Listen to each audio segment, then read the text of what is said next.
And staying with the power abuse scandal and the fallout from it, prosecutors are demanding that Samsung's jailed billionaire heir apparent Lee Jae-yong spend 12 years behind bars for his role in the sprawling power abuse scandal that caused the previous Park Geun-hye administration to crumble.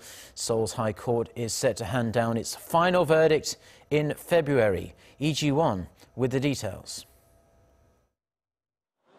The independent counsel team was firm. It demanded 12 years for Samsung Electronics Vice Chairman Lee Jae-yong at his appeals trial on Wednesday. The prosecution said this is a typical case of corruption involving politicians and business leaders and requested the same 12 years it initially demanded back in August.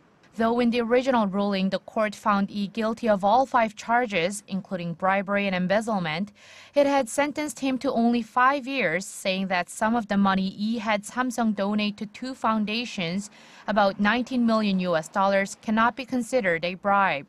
The foundations were controlled by former President Park Geun-hye's longtime confidant Choi Soon-sil. This time, in the hope of getting a different result, the prosecution made changes to the petition for appeal by broadening the bribery charge related to the funds to make it easier to prove Lee guilty. Another change in the petition for appeal includes specifying a bribery charge related to Samsung's sponsorship of the equestrian training of Choi's daughter.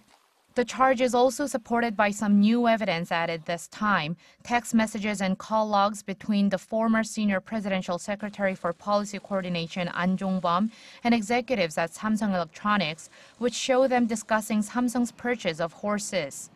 The Samsung heir allegedly gave or planned to give a total of $38 million to former President Park Geun-hye. The court said the verdict will be out on February 5th. Lee Ji-won, Arirang News.